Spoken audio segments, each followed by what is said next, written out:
Marvadão Play apresenta Marvadão Tour. Episódio de hoje: Cemitério Protestante em Ipanema. Um passeio pelas ruínas do preconceito religioso.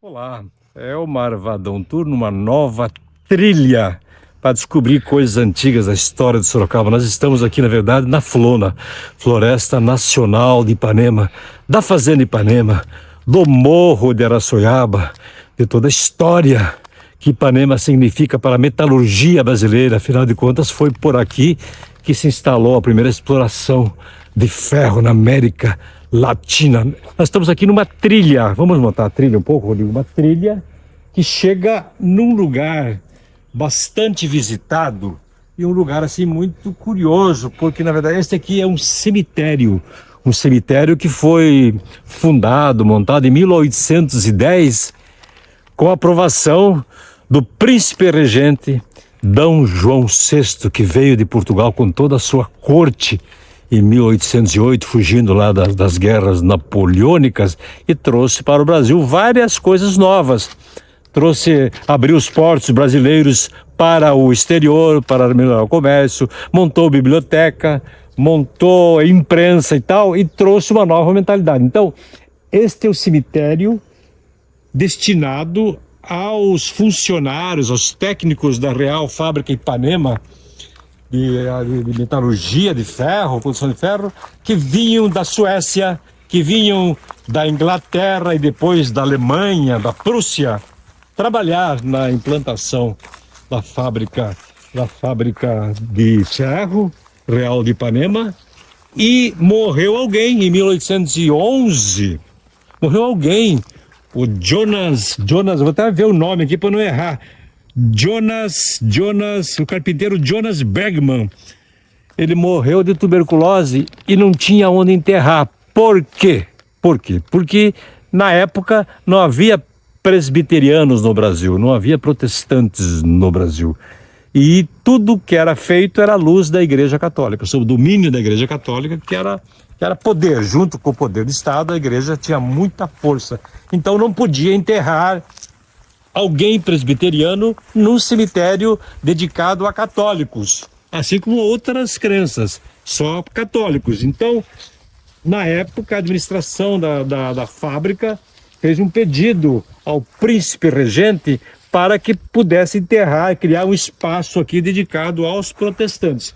Então, nesta placa aqui, cemitério protestante, Rodrigo, aqui está a inscrição que fala que quando foi construído para suecos, ingleses e não católicos, em 28 de agosto de 1811, por carta régia de D. João VI, em atendimento a um pedido do então diretor da fábrica, Carl Gustav Edberg, que juntamente com outros suecos eram luteranos e, portanto, considerados hereges pelos católicos. Então, esta aprovação de D. João VI também abriu espaço para que os moradores daqui que professavam o protestantismo pudessem realizar nas suas casas cultos e suas orações com liberdade de culto, então sem preconceito. Este aqui é o portal do cemitério dos protestantes, que é o primeiro cemitério protestante não só do Brasil, como da América Latina. A gente pode observar que este portal já é feito em alvenaria, tijolos, argamassa e todo um formato de portal. Por quê? Porque a Vila Industrial de Ipanema era uma vila altamente avançada, talvez a vila mais avançada do ponto de vista industrial do país e da América do Sul. Por quê? Porque aqui vieram técnicos europeus para implantar uma fábrica de ferro, domínio do ciclo do ferro.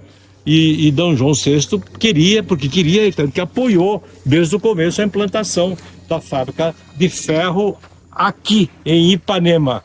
E que ainda hoje existem todas as ruínas lá que estão um espaço maravilhoso. Mas eu preferi fazer uma primeira matéria aqui desse cemitério dedicado aos protestantes. Então, a alvenaria. A Sorocaba passou a construir casas de alvenaria lá por 1875, no prédio da Sorocabana antigo. Mas muito antes mesmo, Ipanema já construiu toda a vila industrial em alvenaria, com pedras, alvenaria, fornos com pedras embaixo, alvenaria em cima, tijolos em cima, com produção de tijolos na própria fábrica. Já dominava a técnica do barro cozido muito antes do que Sorocaba lá embaixo, porque trazia da Europa já as tecnologias avançadas. É interessante um aspecto, Rodrigo, que João Hingst, que é da família que tinha olaria, Hingst de Sorocaba, família conhecida de Sorocaba, veio da Prússia. Em 1870 ele veio trabalhar aqui na fazenda Ipanema como mestre de olaria, mestre oleiro. E ele casou com Isabel Papes, formou uma família grande, 9 filhos, 12 filhos, 9 nascidos em Ipanema. E na época, provavelmente, ele deve ter conhecido Dom Pedro II, que já é o neto lá do Dom João VI. Então, ele trabalhava com tijolos em 1870 em diante, por aí ele era oleiro-chefe de Ipanema. Então este monumento aqui indica já a tecnologia, o sistema construtivo da época bastante evoluído. Vimos que são tijolos fabricados aqui nas olarias da fábrica de ferro, se tal, produzindo ferro. Claro que poderia produzir também tijolos. Essa aqui é uma cruz, tá? Não tem identificação, mas pode ver que é de ferro. Provavelmente, quase com certeza, essa cruz saiu da fábrica de Ipanema, Real Fábrica Ipanema. Como todas as outras cruzes que estão aqui, muitas delas já foram roubadas, levadas embora, tal. Algumas sobraram, assim como alguns túmulos. Aliás, foi aqui em Ipanema, Rodrigo, que em 1818, pela primeira vez, tivemos a pedra virou líquido e conseguiu fundir três cruzes enormes. Uma está lá no alto do morro de Ipanema, outra está em frente à administração, e uma terceira está lá em frente ao Parque Quinzinho de Barros, do Museu Histórico Sorocabano, que antigamente tinha uma delas, estava na Cruz de Ferro, na estrada, na Avenida Ipanema, mas depois foi tirada dali. Mas tem uma cruz lá que não é a cruz original. Então, mas Ipanema produziu cruz para muitos outros cemitérios, produziu arame, produziu prego, produziu armas brancas para a Guerra do Paraguai, que nunca chegaram direito até lá, produziu pequenas moedas, utensílios domésticos. Então, este cemitério atesta realmente, por um lado, o problema religioso. Na época que os presbiterianos não eram comuns no Brasil, não havia cultura para isso. Tanto que, isso é um lado curioso, porque o Cemitério da Saudade, lá em Sorocaba, foi construído em 1863. Nossa, saiu o sol exatamente na cruz aqui agora, hein? Então, foi providencial. Em Também nublado hoje. 1863, foi a igreja católica montou o Cemitério da Saudade, que era ao lado da rua Ipanema, porque vinha para cá. Hoje é a rua Emiliano Matarazzo. E não era permitido também lá enterrar protestantes, que assumiram o que Martinho Lutero pregava. Então, só em 1872 que os protestantes de Sorocaba, tinha muitos alemães, muitos suecos, alguns ingleses, praticavam o luteranismo, o protestantismo. Daí eles fizeram um movimento para que aquele cemitério da Saudade também recebesse presbiterianos. Aí conseguiram, mas com uma condição: os túmulos não ficavam na mesma disposição que os túmulos dos católicos. Os túmulos ficavam virados de costa para a Catedral de Sorocaba. Olha que absurdo preconceito religioso. Ao passo que este cemitério aqui, segundo consta, ele permitiu também o sepultamento de católicas e de outras crenças. Não sei se aqui existiu algum túmulo de escravos, de índios. Este túmulo aqui é um dos que sobraram, é de 1866. Otile, algum lugar está escrito Otile aqui, né? Otile.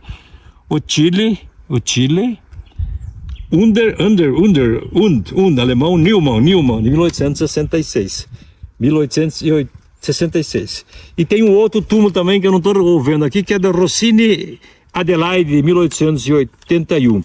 Pelo que consta, mais tarde, já no século XX, aí as famílias dos suecos, dos alemães, dos prussianos que viraram, a Prússia virou Alemanha, levaram em boa parte os restos mortais dos seus parentes que foram sepultados aqui em Ipanema, no cemitério dos presbiterianos de Ipanema, foram levados para lá. E aqui continua assim como um local característico, que mostra realmente um documento de como era a religião, como era o separatismo religioso naqueles tempos, 1800 e qualquer coisa, e antes até. Então aqui tem algumas cruzes, eu não estou vendo a outra cruz, mas a gente já deu para ver aqui,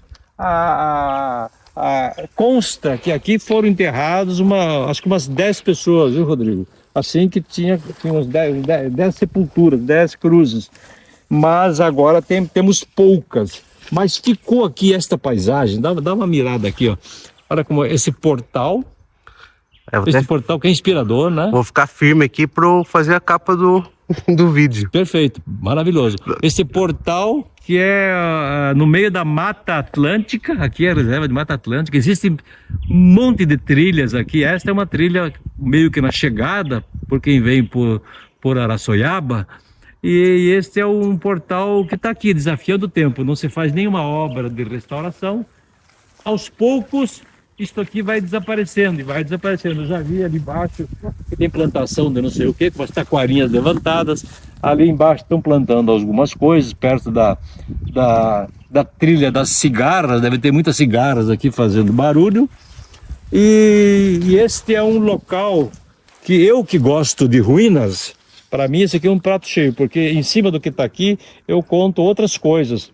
Eu conto um pouco da história do lugar, eu trago para o presente algumas coisas interessantes do que se passou aqui na Fazenda Ipanema, que tem muito mais coisa que aconteceu aqui na área tecnológica. Eu não vou tratar neste vídeo, estou fazendo especificamente o vídeo sobre o cemitério, e vamos procurar mais alguma coisa para fazer para frente. Mas eu queria registrar este cemitério, o problema, o conflito religioso numa época em que quem não praticava a religião católica era considerado herege, a época em que a Igreja Católica estava muito ligada ao poder, mandava tanto quanto o governo, estava muito misturada. Isso desde o descobrimento do Brasil, né? Sempre teve uma ligação muito forte.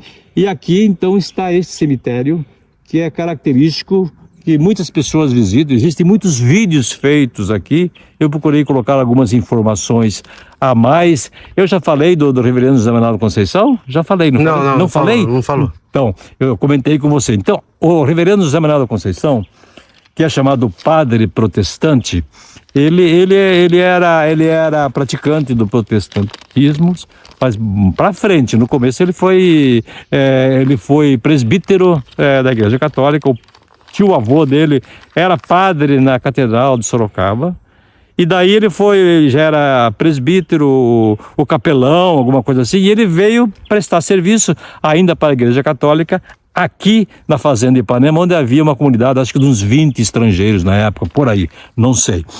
Então aqui ele teve contato com os pregadores, os protestantes que vieram da Suécia, da Inglaterra, da Alemanha, da Prússia e outros países, mas principalmente destes. Ele se entusiasmou pela forma como a Bíblia era interpretada, como a Bíblia era pregada, e ele virou um grande nome assim de pregação. Tanto que depois ele quando já padre, ele virou protestante. Por quê? Porque ele bebeu da fonte aqui na Fazenda Ipanema, onde tem talvez alguns antepassados aqui enterrados que ele conheceu. Então o reverendo José Manuel da Conceição, que dá nome à Avenida de Votorantim, onde ele fez um caminho de pregação no começo, em 1866, por aí. O reverendo José Manuel da Conceição é o primeiro pastor presbiteriano, evangélico, brasileiro, do nosso país, o primeiro considerado, porque ele era um padre protestante. Então você vê como que naquela época tão difícil de você conviver entre as religiões, ele acabou se convertendo e mudou de religião, embora uma religião cristã também, né, baseada em Cristo, mas não da vertente que comunga dos ideais defendidos pelo Vaticano, pelo Papa. Então esse é ligado ao que pregava a Revolução de Martinho Lutero. É o Marvadão direto da Fazenda Ipanema, aqui no meio da Floresta Ipanema, Floresta Nacional de Ipanema. É um local apaixonante sobre todos os sentidos, da beleza natural, a beleza histórica, a beleza religiosa, a toda uma época em que Sorocaba teve na verdade, um avanço tecnológico muito grande, porque a exploração do ferro já começou em 1589 pelo Sardinha, que era um bandeirante. Mais acima, na época, a pedra, que é a magnetita, que produz que dá para fazer o ferro, ele era aquecido no forno catalão, só que não derretia, não virava líquido, então tinha que amolecer e daí batia na forja e formava os primeiros objetos. Então a história daqui é muito grande, não vou contar agora porque dá um longa-metragem, mas eu queria, na verdade, mostrar este ambiente aqui, que é as coisas que eu mais gosto. Aliás, tem uma cigarra na cruz, não tem? O que tem ali subindo na cruz? Então... Não tô vendo nada, não. Não tá vendo nada, então tudo bem. Eu que tô vendo muito. Então, Eita. curtam o canal do Marvadão, curtam o Marvadão Tour, se inscrevam, compartilhem, comentem. Obrigado, Inté. Marvadão apresentou Sorocoisas, coisas de Sorocaba. Hoje com Marvadão Tour. Curta o canal do Marvadão, curta o Marvadão Play e se inscreva no canal.